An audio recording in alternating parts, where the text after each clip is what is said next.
Yan, hello, hello. Alas 3 na, no? 3:01 actually to be exact. Kaya mga beautiful business-minded people, no? Anak, ito ba ang dialogue natin? Sinasabi nyo ba na ang dami-dami ko nang pinagdaanan sa buhay pero hindi ko naisip na pwede pala yung maging asset sa business ko? Pwedeng pwede. Tinatanong nyo ba kung bakit yung iba may story lang biglang sikat at kumikita na? At sinasabi nyo ba na nahihiya kayong mag-share ng journey ninyo? Baka isipin nila na nag-iinarte lang kayo. Nako, how many times have we felt this way? Ganun din po ako. No? So we see successful entrepreneurs sharing their struggles, yung kanilang mga failures, yung kanilang mga victories. And people can connect with them, bumibili sa kanila at nagtitiwala sa kanila. Kaya what if I told you that your own life story, no, yung mga struggles na pinagdaanan natin, no, yung mga lessons na natutunan natin sa biyahe natin sa buhay, yung mga tao, no, the person that you have become can actually be the key to growing your business and making more money. Kaya anak, today we will discover how to turn your story into money, how your life journey can help your business grow. And we have a very special guest who will teach us how to use our stories to attract customers, to build trust, and to increase our income. Pero bago natin siya introduce, no, I would like to make a short introduction, no, na ako ay si Mami Negosyo dahil first time nyo lang akong nakita ngayon na live. I've been a businesswoman, a business owner for 40 plus years na. Naging Chowking franchisee po ako for 18 years and STI College licensee for 28 years. Yan, plus other businesses. Now, I'm a mentor who is now helping entrepreneurs grow easier and faster dahil retired na po ako. And for free resources, no, ang dami ko pong ginagawang free resources. Every day, 3 video po ang ginagawa ko. So you can watch our videos and also download our starter kit. No, go to maminegosyo.com. Yan, maminegosyo.com. Madali lang pong tandaan yan. Join us so that you will be sign up sa aming mailing list para kung meron kaming mga bagong video, bagong mga kung ano-anong ganap, na-inform namin kayo. Okay? Yan. Nako, napaka-excited ko po sa guest natin today. Kasi yung guest ko is somebody who helped me during the pandemic. Meron siyang program na ang tawag doon ay Inspirepreneurs. Nag-uumpisa pa lang akong mag-post ng video noon. Binigyan niya kami ng challenge na mag-post doon lang sa loob ng Inspirepreneurs to talk about ourselves, talk about whatever it is that we'd like to talk about para masanay lang kami sa video production. Yan, doon ko rin nakilala yung aking buddy na si Janice de la Cruz, yung naging guest natin a few months ago and magiging guest din natin sa January. So, etong ating guest ngayon is my coach. He is someone who truly understands the power of a story. Kaya pinagkwento niya kami. No? Siya ay isang transformational coach, author of 4 books, including Life Begins Today. Siya ay host din ng Inspirepreneur Podcast. Naging podcast na po yung group namin. And he's also the founder of the Inspirepreneur Movement. Yun yung kanyang gustong ituro sa maraming mga tao. Dahil lahat tayo may kwento, lahat tayo ay pwedeng mag-inspire. Kaya yun yung Inspirepreneur Movement. Kasi ang paniniwala niya, lahat tayo merong life journey na merong value. And that value, your story, can help you grow your business and make you more money. So hindi ko na patatagalin, anak, no? Let's welcome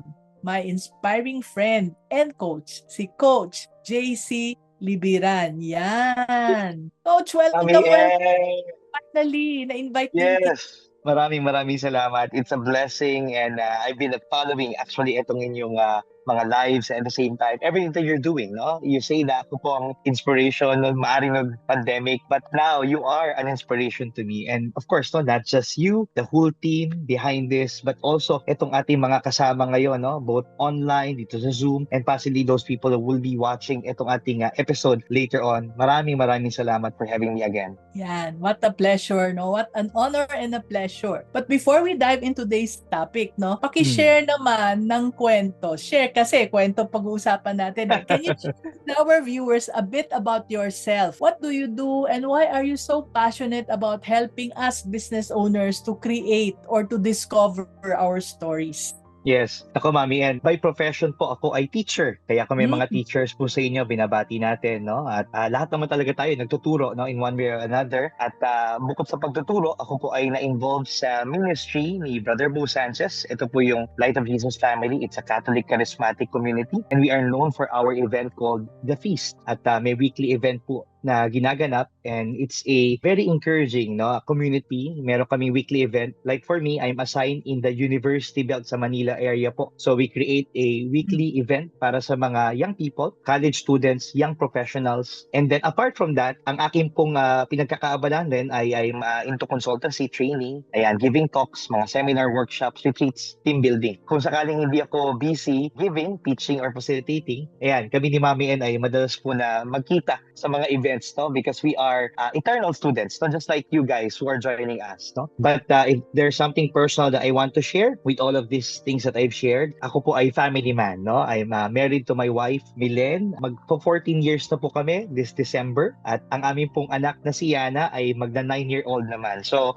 tama po, no? I may be wearing a lot of hats, but ako po ay family driver at full-time sa aking pamilya kapag hindi busy. Yeah, thank you so much, no, for sharing that, Coach JC. I did not know that side of your story, yung pag-personal na family driver. Wow, this is so exciting, no? Kaya ang nakikita nyo po ay isang very well-rounded man at coach ko po siya. Yan. Okay, medyo may mga konting questions ako dito dahil this will be an interview, but yung ating audience, I would like to invite you to also ask your questions. So pag meron kaming topic na napag-usapan, pakitype kaagad mga tanong ninyo para masagot namin either kaagad or later on, no? Baka makalimutan kasi ninyo pag hindi ninyo sulat or na-type sa chat box. So whether you are in Zoom or you're in Facebook, please type your questions as soon as possible, the moment na dumating sa inyong consciousness.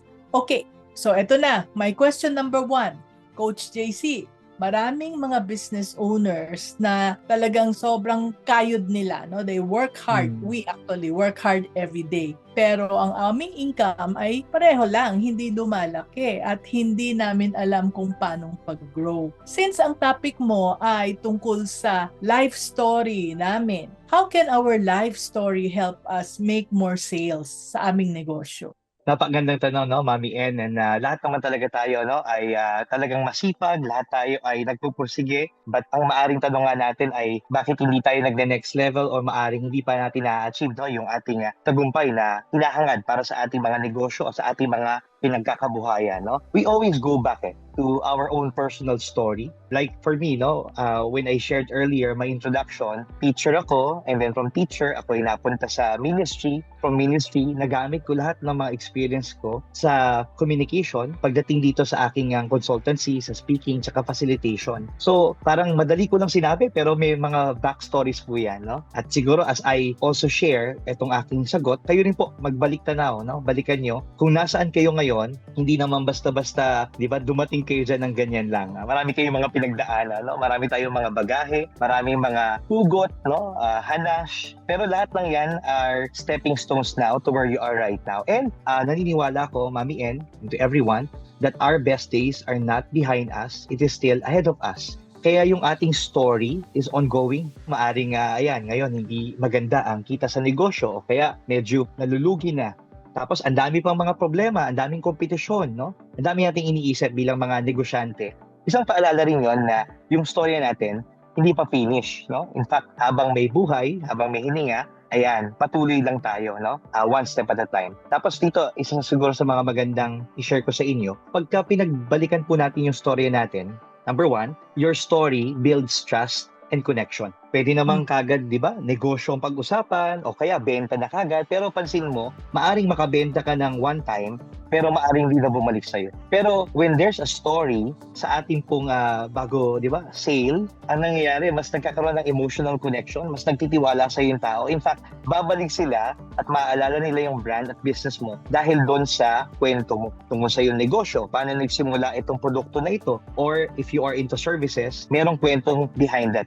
Number 2, your story sets you apart and positions you as a guide. Kasi ikaw ang expert pagdating doon sa kwento mo eh. Tapos, maaring problema mo, nasagot mo, o kaya may natulungan ka iba, ang mangyayari ngayon, it becomes now a proof for others na, uy, nag-work sa kanya, nag-work doon sa kanyang kliyente, maaring mag-work din sa akin. Kaya, di natin maaring smallin yung kwento natin. And then number 3 naman, your story unlocks new opportunities and income streams. Diba, kwento-kwento ka lang, diba sabi nga raw, laway lang ang puhunan. At sa pagkikwento-kwento mo, meron makakarinig na, uy, teka sagit lang, kailangan ko yan. Paano ba ako makakabili niyan? Or paano ko magkakaroon yan? Diba? Kaya nga, word of mouth marketing. Like, if you have found itong ating pong live ngayon o itong ating discussion ngayon, it is because of word of mouth. And that also includes, no? Of course, samahan pa ng technology tsaka advertising. Ako, isang concrete na example ko dyan, Mami N, if I may share, ayan, papakita ko po sa slide ko para may visual aid tayo.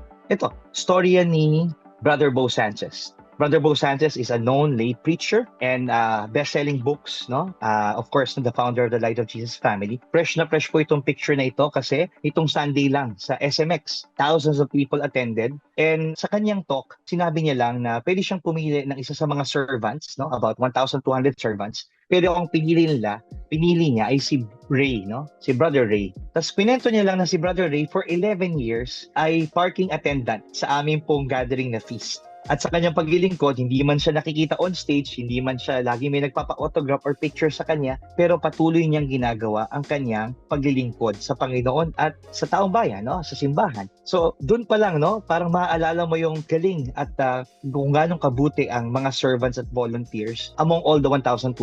Now, i-connect ko po yan doon sa napakatagal ng kwento lagi ni Brother Bo na kanyang libro at in fact, isa sa mga laging storya po ito sa Truly Rich Club movement naman niya, My Maid Invest in the Stock Market and why you should too. So, di ba, yung kanyang maid, tinulungan niya at yung maid niya, unti-unti nag-invest sa stock market. Ngayon po, no, yung kanyang maid ay millionaire na. At in fact, hindi na siya maid, but now, she is an advocate of the movement. So, isang halimbawa lamang po yun na talagang yung kwento, kapag ka pinackage mo, kapag alam mo kung paano mo gagamitin, it can really go a long way. Hindi lang para sa brand, hindi lang para sa product and services mo, but even to advocacies and movements. Yan. So those are 3 ways, no, that the story, your story, will be able to build trust and will be able to help you, no, yung build trust and connection, sets you apart and positions you as guide and unlocks new opportunities and income streams. Kaya I totally agree with you, no. Yun din ang nangyari sa buhay ko, no. So kala ko noon, sabi, sino bang interesado sa kwento ng itong isang matanda na ito, no? So turuan na lang kayong magnegosyo. So doon naka-focus yung aking mga videos, no. Pero ang napansin ko dahil may nag-invite sa akin na magsalita on stage, binigay sa akin ay 30 minutes. Hindi ko naman kayang ubusin yung 30 minutes na puro teaching lang. So naisipan kong magkwento.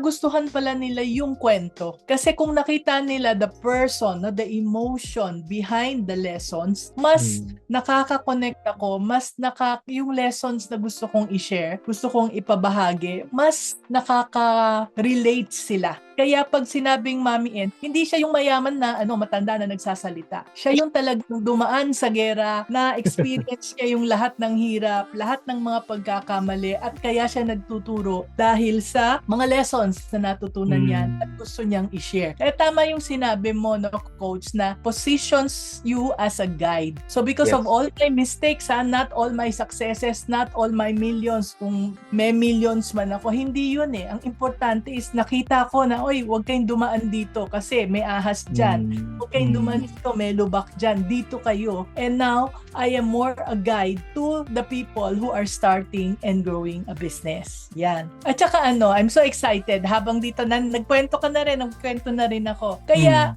ko sinulat yung kaninang libro na nakita ninyo, Discover Your Business Calling. Yun eh. Nakita ko, no, at 70 years old, actually at 69 years old, I wrote that book. When I look back sa aking buhay, sabi mo nga, Coach, hindi nasasayang yung lahat ng mga nangyari sa buhay mo. Kasi these are all stepping stones for you to become the best you can be. Doon ko nakita na if you're looking for the best business for you, babalikan mo yung buhay mo mula nung bata ka hanggang ngayon kasi andon lahat ng mga clues. That's why I wrote that book, no, yung Discover Your Business Calling. calling. So that is, I'm not here to sell books, but if you're interested to find the best business for you, that is my advice. Read that book. Okay, so question number 2 naman, no? Now, Coach, once alam na nila yung kanilang kwento dahil nabuksan mo na yung kanilang isip na may kwento sila, pero how will that kwento be turned into money? How do we share our story para yung mga customers naman ay bibili sa atin at hindi sa ating mga competitors?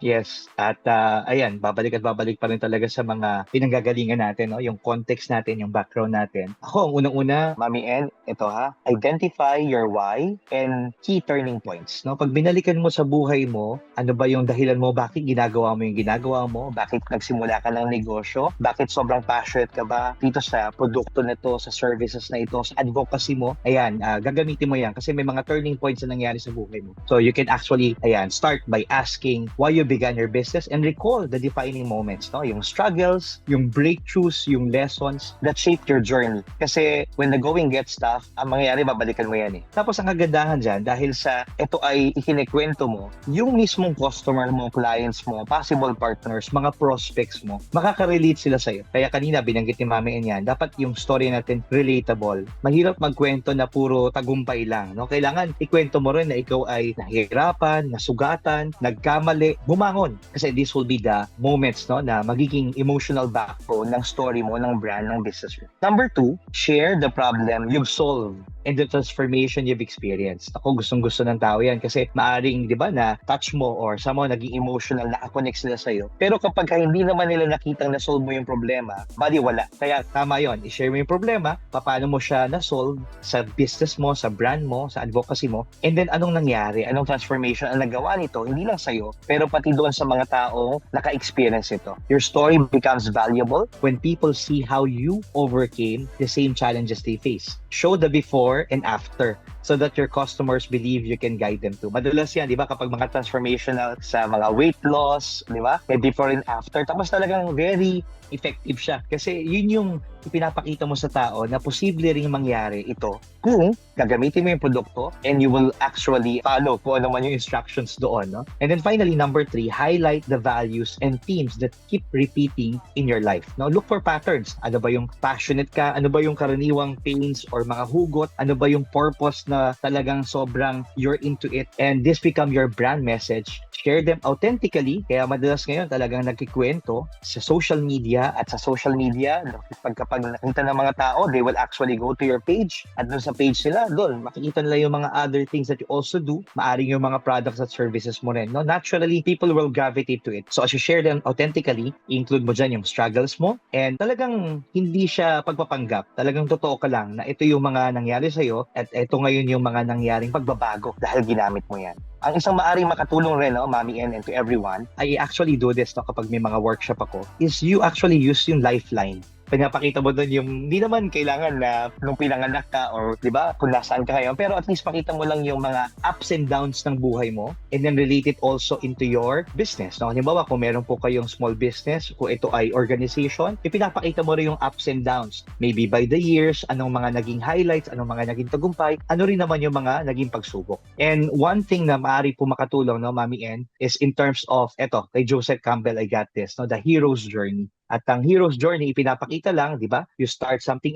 ordinary sa buhay mo, tapos biglang merong call for adventure, merong resistance or merong challenges, may pagsubok na you are now being challenged to say yes to. at syempre, nandyan yung mamimit mo yung maaring makatulong Sa'yo, mentors, guide, katulad ni Mami N, katulad ko, at yung mga guests natin dito. At yun, harapin ang mga pagsubok. And then eventually, you see also the transformation hanggang sa makita mo na ito na yung pagbabago. And then you go back again to the ordinary. And dun ulit, kumbaga, kailangan mong i-shake yung sarili mo pagdating sa, di ba, pang-araw-araw na mga pagsubok at challenges na meron tayo. And eventually, that's where you find out, no, as well, your own origin story. Parang Mami N, pagka pinag-usapan yan, origin story, if I'm gonna use pop culture, familiar po ba kayo kay Batman? Di ba? Si Batman talagang nakailang pelikula na, comics, mga laruan, mga games. Pero bago siya naging Batman, pag binalikan mo yung storya niya, yung kanyang mga magulang na murder. At dahil doon, kailangan niyang ipaglaban yung hustisya.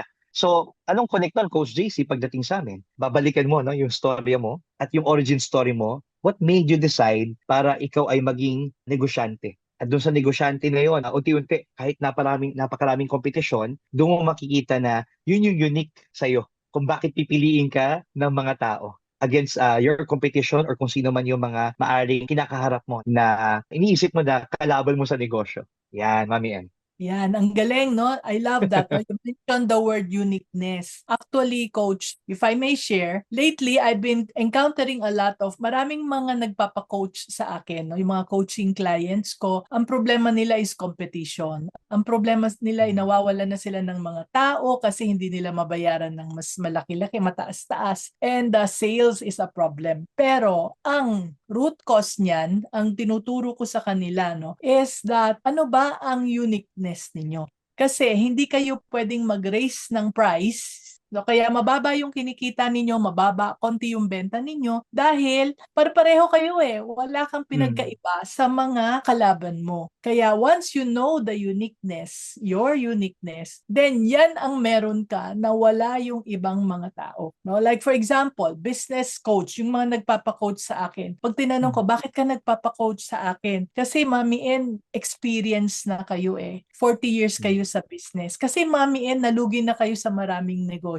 Sabing ganon. At alam nyo na anong mga hindi dapat gawin. So yun yung uniqueness ko. At kahit na saan kayo maghanap dyan sa internet, walang taong tulad ni Mami N na binabandera yung kanilang mga pagkakamali at sinasabing wag yung gawin yan. Kasi hindi ba yung ibang mga coach and mentor parang etong ginawa ko, ilang milyon, ilang ganyan. Hindi po ako ganon. Kasi hindi naman unique yan. Maraming pwedeng magsabi na may milyon-milyon sila. Pero sino ba ang mag-a-admit na meron silang mga pagkakamali at doon sila natuto. So, I love it. I love the uniqueness. I love the origin story. Lalo na yung, I love yung drawing mo na paikot-ikot.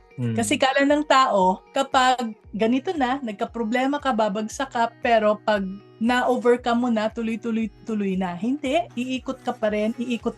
But each time you go through it, you become a better person. And the challenge becomes bigger because your mission becomes bigger. Di ba? Yes. Coach? Yes. Yeah. Agree ako dyan, Mami N, lalo na nung binanggit mo na kailangan talaga natin ng guide. So kahit kami po ni Mami N, hindi kami leading by ourselves. Lagi meron kaming mentor, meron kaming guide. We always learn. Kaya tama po yung decision nyo just to be here. But also, no, kung kinakailangan talaga nyo ng hand-holding, ayan, no, nandyan po ang opportunity at that is given to you. I always say this, no, Mami, and if you want to be the best, invest in the best. At yung best is BEST. Invest in books, invest in events, invest in support, and then T is either teach it or training. Napakahalaga po niya. Yeah. So just imagine, no, if you read the book written by somebody who is 40 years old, natutunan na ng isang basahan lang yung kanyang 40 years na pagkakamali at hindi mo na magagawa yon. At natutunan mo yung mga life lessons niya. So even if you're just 25, hindi ka na dadaan sa 40 years para matutunan mo yon, di ba? And I'm sure ikaw, Coach,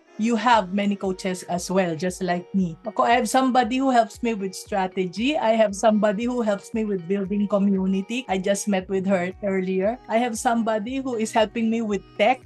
Ang dami-dami kong mga coaches na tumutulong kasi hindi ko na pwedeng pag-aralan yung lahat na yan. I'm 70. My God, kung pag-aaralan ko pa lahat yan, abutin ako ng 150 years old bago ko matutunan. Di ba? So, we help. And yun, BEST, I agree. Okay. Next question ko, no, I met Millet and I saw ang ganda ng tandem ninyong dalawa. Sayang lang, hindi siya available today dahil she needed to be the driver, no, para sa Kayana. But since you're a family man, no, for husband and wife in business together, how can they use their story as a couple to make their business stronger and earn more? Pwede ba yung love story nilang gamitin as kwento? Yes, nako, Mami N. I won't give you the whole love story, pero in a nutshell, kami dalawa ni Millet, magkasama kami sa CAT military program, no? It was a way for me to bounce back kasi dami pong nangyaring drama sa buhay ko nung high school. Tapos nung alam ko graduate na kami po ay, ako po ay nag-isip na ahead. Ako, paano ko mas makikilala itong babaeng ito? So, anong nangyari? Inimbitahan ko po na mag-church kami. Sasali kami sa choir, o di ba? Ang tawag doon ay evangeligaw.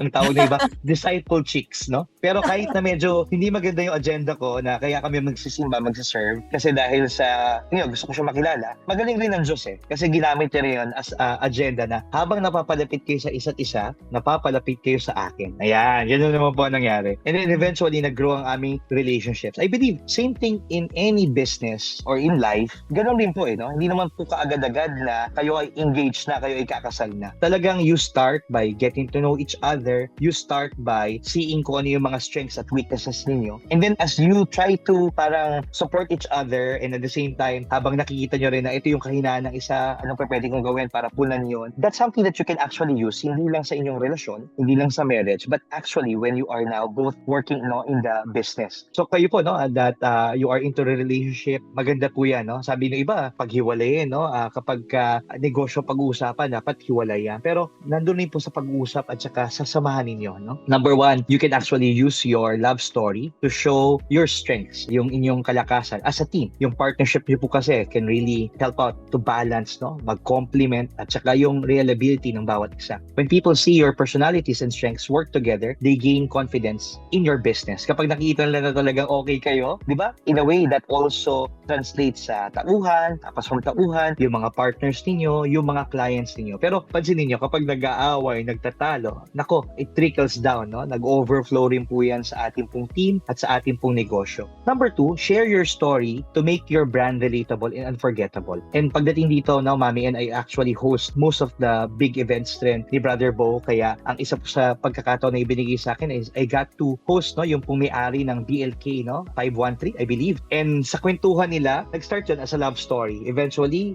napalaki nila yung negosyo. Tapos nung tinatanong ko, eventually, no, ba't nga ba BLK 513 ang pangalan? Apparently, doon pala sila unang nagkita. So you see, yung storya nila, yung love story nila, konektado, not just with the name, but at the same time, yung naging journey nila. Kaya kung gusto nila maging matatag yung relasyon at yung negosyo nila, kailangan talaga maging okay sila. And again, no, when we share stories like this, yung mga tao nakaka-connect, no? And sino ba naman ang ayaw ng love story kahit na nakailang henerasyon na yan, may mga love story. Ganun din pagdating sa ating storya, no? Kamusta po ang love story nyo? Hindi lang sa partner ninyo, pero pagdating sa negosyo nyo, no? Kayo po ba ay nag-aaway lagi? Nagtatalo? So, importante po yung relasyon talaga and to make it healthy once again. And then number three, let your marriage values become your business values. Halimbawa, di ba, you value respect, teamwork, partnership, commitment. Ako, napakahalaga po niyan kasi it will really attract the right audience. When customers feel these values through your story, they not only buy, but they support, they trust, and they stay with you.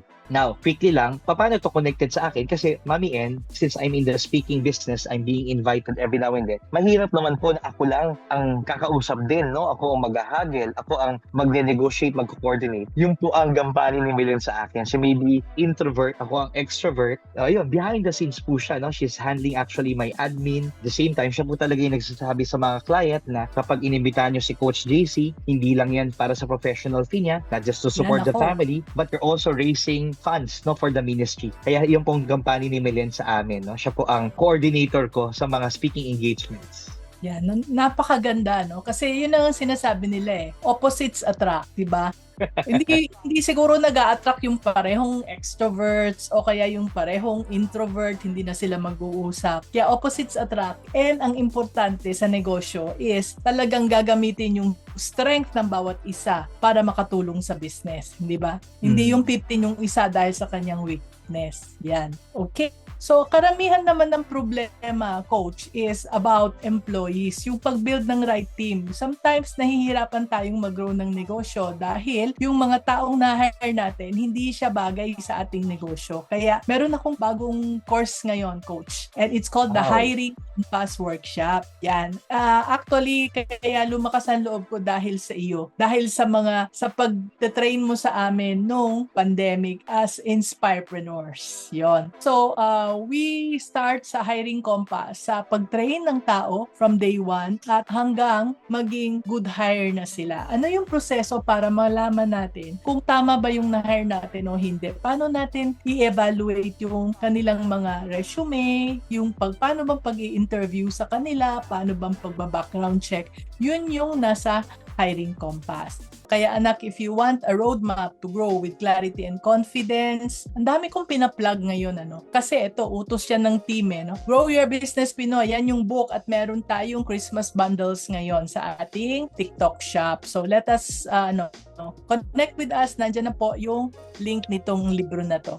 For this Christmas kasi, the best is to give a book of knowledge. Alam nyo, kung pagkain yan, siguro mga 24 hours or pinmahaba na isang linggo. Ubus na. Isang linggo.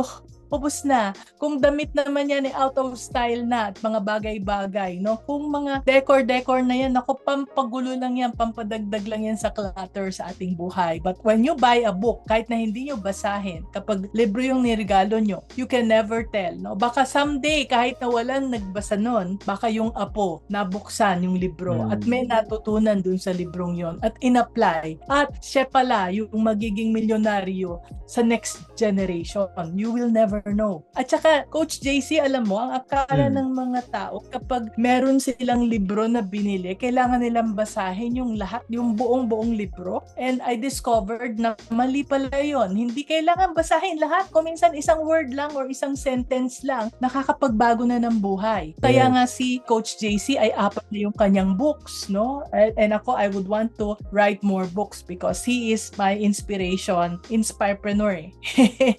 Kaya ganon. So, books will be the best gifts para sa akin kaysa yung mga bagay na masisira. Okay, balik na tayo. Now, question ko pa kay Coach JC. Can you share one example of someone who used their life story and really made more money in their business? Sorry, puro pera ang pinag-uusapan natin, Kasi negosyante ito, mga negosyante ito. So, paano ba yung kwento nila nakatulong sa pag-grow ng kanilang negosyo?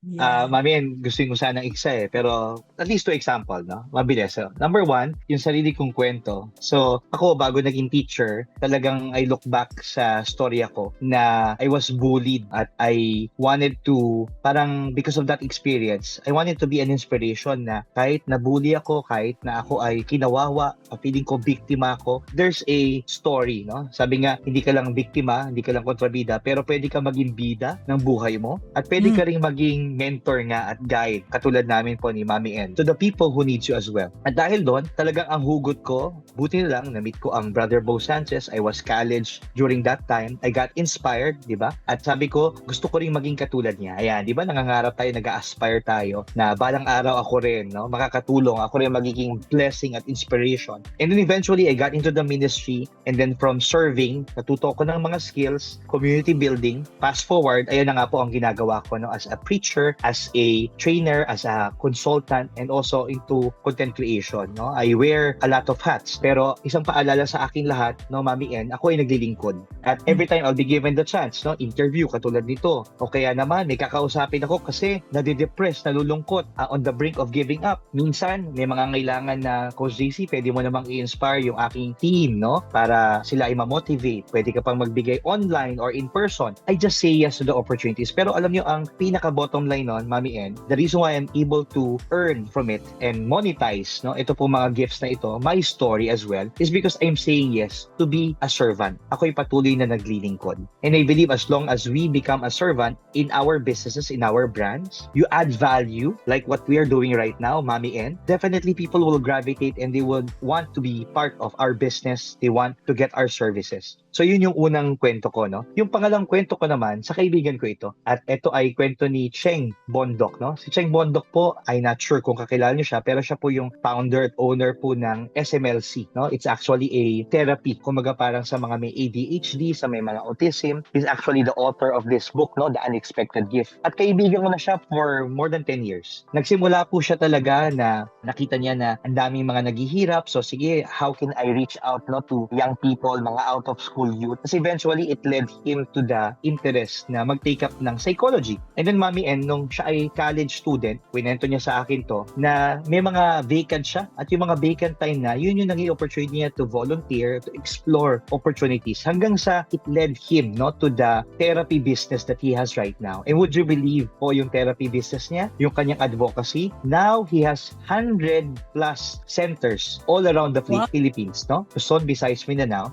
and he has 800 employees. Pero pagka tinanong mo, anong hugot niya, anong pinanggagalingan nun, Kasi yung anak nila, no, yung unang anak nila, ay may mga learning disability. may mga challenges. Kaya sila mismo, inaral nila paano tayo maggagabay no, dito sa ating anak. And then eventually, sa Kilala, kamag-anak, kaibigan, nakikita nila dumadami at dumadami yung mga ganong cases kaya alam mo, that fueled even more yung kanyang passion and dedication, yung commitment nila. together with sa kanyang wife na si Myla. No, both of them are into the business. And I'm showing to you, ito yung isa sa mga parang latest photos namin together during the Feast Conference. Whenever I hear stories like that, Mami En, I'm sure, no, it will really energize you and inspire you. Na may hugot talaga yung storya. Kaya kahit na may mga pagsubok, and take note Si Cheng, hindi po naging madali. Meron na yung mga kwento na pinagkatiwalaan ng kanyang empleyado, pero naloko siya, something like that. Partners na hindi naging okay, pero tuloy-tuloy lang siya kasi ang pinanghawakan niya yung purpose, ang pinanghawakan niya yung mga pain ng mga clients niya, and again, the greater way of how we can serve. And because of that, I believe, no, they're earning a lot and they're expanding even more. Yan, wow, such an inspiring story, no? Na-inspire ba kayo sa story na yon?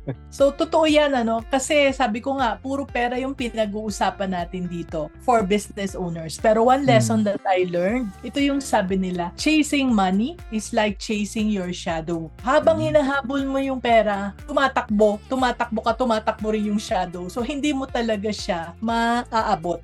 You will not be able to reach the money that you want. So, turn around. Instead of chasing money, chase your value, chase your purpose. Yung sinasabi ni Coach JC. So, aligned kami dyan, no? Yun din ang nakita ko, no? Kung minsan, iniisip natin, naku, wala akong pera, wala akong pampasweldo, etc.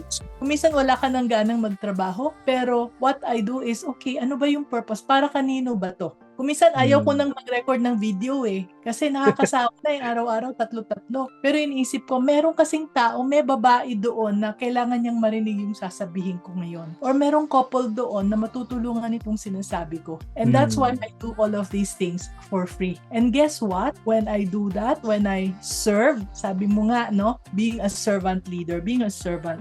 When I start serving, whenever I having problems with money, I start to serve.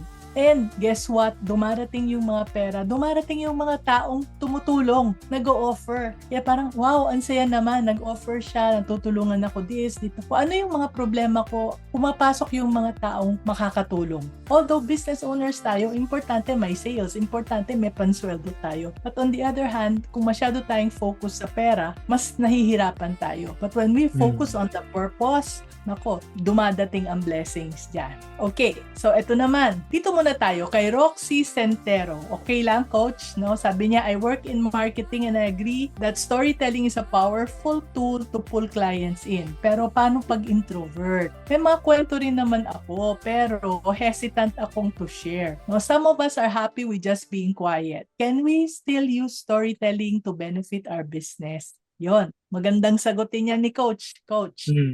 Huwag po kayo mag-alala, no? Ako, maaring extrovert, pero I've also met a lot of people who are introverts, no? Minsan, we try to put ourselves in a box na we limit ourselves. Pero ang totoo, kapag ka may kwento ka, either introvert ka, extrovert ka, mahihain o hindi, yung kwento na yun naturally happens Minsan nga, it doesn't happen in a big crowd. It can just be a one-on-one, just like this. Nagkakwentuhan lang kami ni Mami Diba? Minsan may magtatanong lang sa'yo, tapos eventually you get to share that. Like my wife, no? My wife is an introvert. Pero kapag katinong na siya sa kwento kung paano namin napagbuntis si Yana, naturally she would share yung kanyang mga naging challenges and at the same time, yung naging blessing din. At Mami, ang isang magandang nangyari dyan, maaring, di ba kami nagkaanak, during that time na kami ay nanalangin, marami ding mga hirap magkaanak na lumapit sa amin. Tapos parang we became a support group to each other. Fast forward, most of them now, may mga anak na. And I believe the storytelling, nagbigay kami ng encouragement, nag-pray kami sa bawat isa, that became, kumbaga parang a hope for each one of us. So ganun din, no? Kapag tayo ay nagkikwento, either sa trabaho, sa negosyo, sa hanap buhay natin, yung kwento natin, it's not no longer for us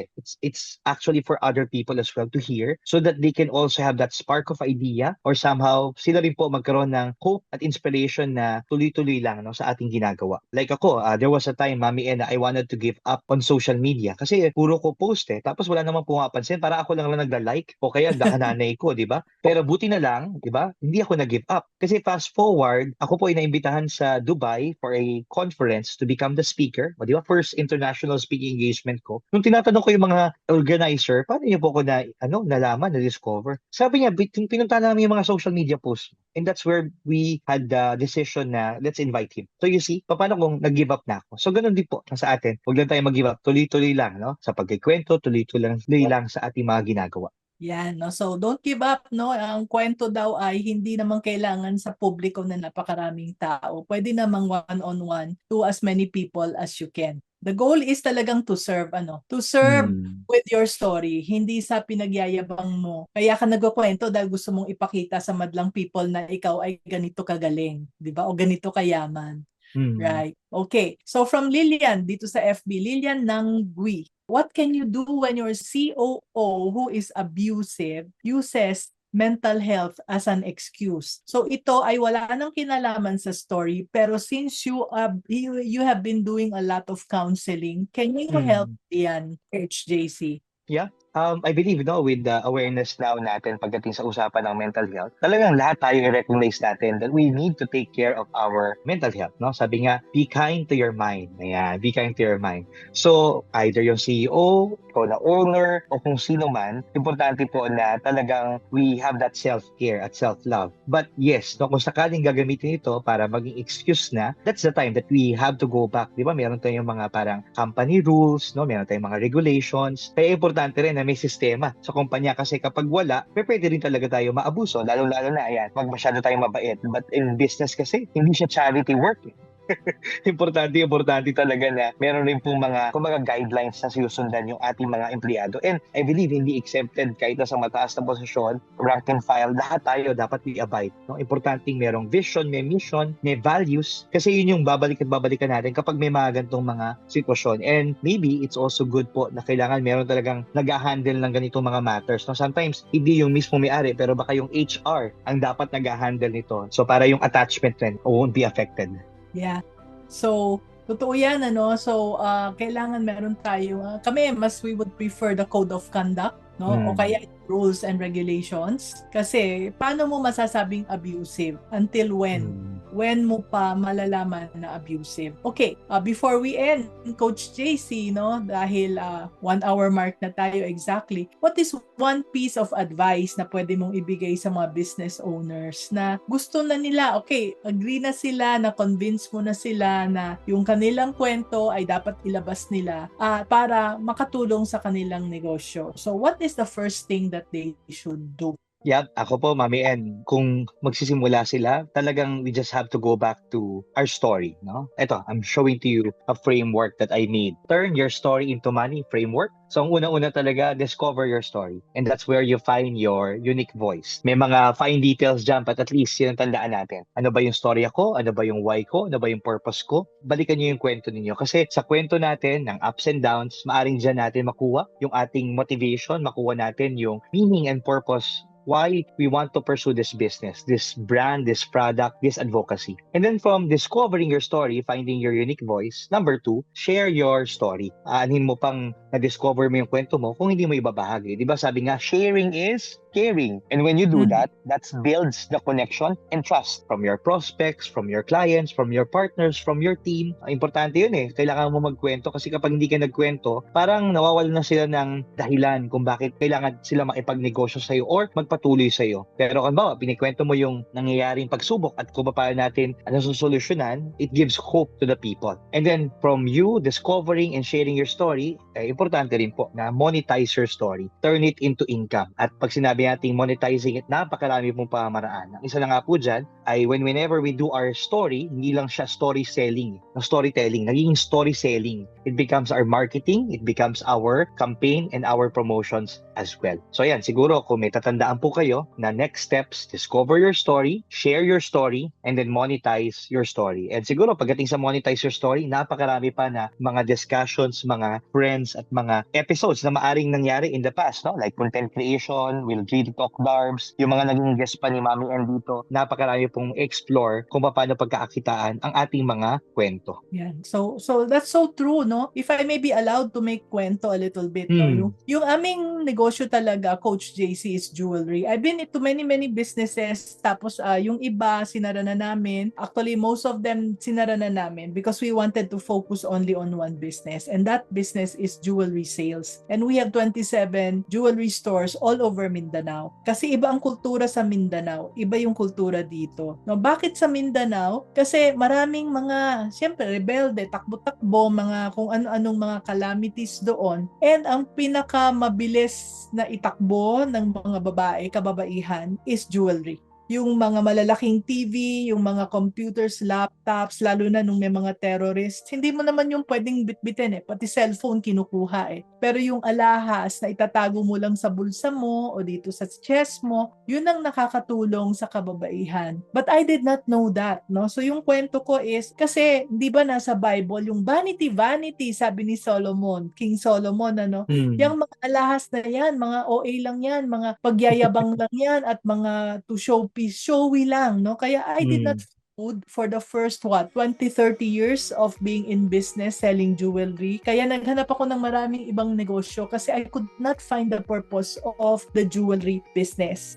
Parang tinuturuan ko lang yung mga taong maging mayabang. Yun lang yung nafe-feel ko that time. Until I heard the stories from the people who were victims of this siege sa amin, victims of typhoons, victims of floods, at kung ano-ano pang calamities. Sabi nila, thank you sa inyong jewelry na nabenta kasi yun yung nakatulong sa amin para mag-start a new life.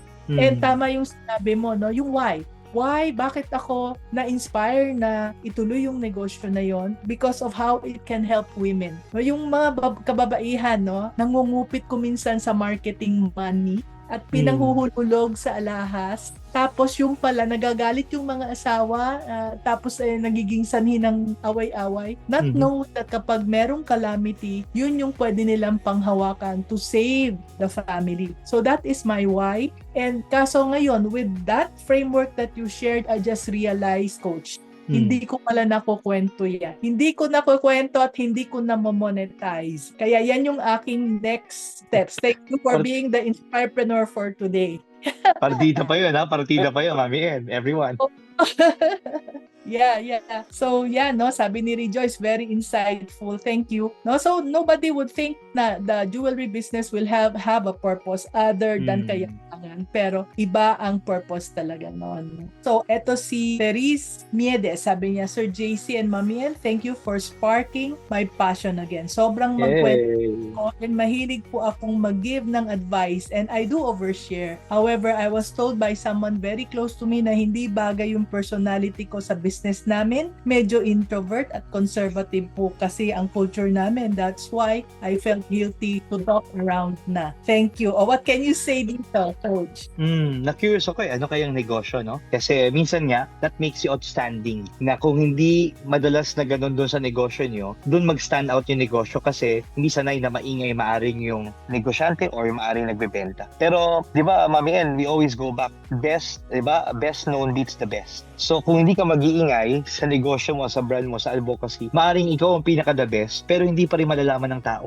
Kaya importante talaga that you share about it. Diba nga, word of mouth marketing, para malaman nila kung ano ba yung binibenta mo. Yeah, so true, no? Kaya baka yun siya lang ang affected doon, pero yung ibang mga tao hindi naman. No, tulad ko na ako mahiyain ako, alam to ni Coach JC dahil nag-meet person, no? Hindi ako yung tulad niya na making friends everywhere. Ako, I will just stand in one corner and smile. Pero ginawa ko to, naging Mami Ann ako, Mami Negosyo, dahil alam ko sabi nga nila, would you want your stories, would you want your lessons to die with you? No, ayokong maging morbid, but I'm 70 years old na sayang naman itong mga pwede kong ituro, i-share. Pinaghirapan ko to, iniyakan ko to. Kung hindi ko to ma-share sa as many people as I can, then what will happen to it? Nasayang yung buhay ko, di ba? Hindi naman pwedeng ganun. So, when I focus on those people na meron silang mapapala sa pag-share ko, nawawala yung hiya ko, nawawala yung takot ko. At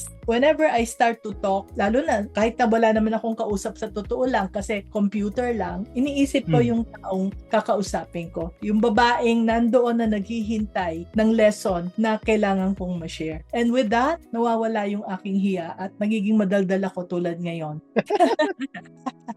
So, may question tayo, Coach JC. Ito, si Maria humabol. Hello po, sorry po mag-question daw siya. Meron daw siyang bagong negosyo, but there was a reason that sinara niya. Now, gusto niyang magbukas ng another one from another industry. And it will be open to sana. I'm thinking of technology industry, pero it's expensive to start up a technology industry. I'm also thinking to start up products first before investing in technology business. May I ask your opinion po? Thanks po and pasensya na po. What do you think, Coach?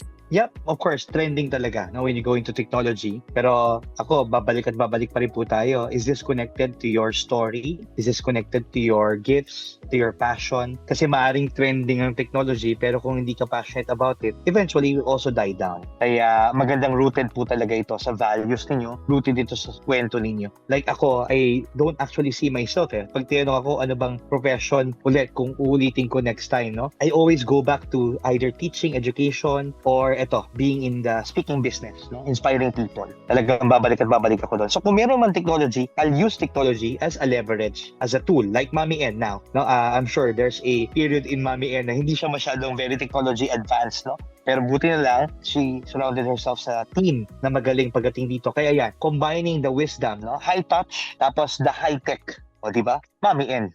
Yeah, so true, no? So, ako naman, I cannot give advice kasi masyadong general yung kwento mo. So, maybe specifics, no? Pwede natin pag-usapan. Pero kung general na ganyan, hindi ko alam. Mahirap magbigay ng advice. So, balikan natin, no? Nasabi na ni Coach kung ano yung dapat nating gawin, no? So, if you want more free business tips and strategies like this, subscribe to our YouTube channel, no? Dahil marami po tayong mga YouTube na videos. May YouTube ka rin ba, Coach? Yes, just look for it, Coach JC Libiran. Yan, Coach JC Libiran, meron din. Dami, YouTube University. You can learn from so many people. Okay, so kung wala na, magpapasalamat na tayo kay Coach JC and I will ask Coach JC to say kung meron siyang mga final words for our viewers. Yes, nako, Mami, maraming salamat sa iyo at sa buong team. Again, you say that I'm your Inspirepreneur coach, but now, as an Inspirepreneur, I can say that you are inspiring me and many people. Kaya, pasalamatan natin si Mami at ang buong team, no? At sa inyo po na mga sumusuporta at nag-follow. At it's a blessing really to be part of this, no? Itong conversation na to. In fact, when I was given yung mga possible questions, yung conversation, just going through it, just preparing for it, ako mismo na-bless Kaya sabi rin nila, pagka you teach, no, you learn twice. No, ako, ang challenge ko po sa inyo lahat, whatever that you've learned here, kahit isa pa yan, kahit isang salita lang, isang linya lang, don't keep it to yourself. Ituro mo sa iba. Kasi when you teach, you learn twice. And with regards to our topic about turning our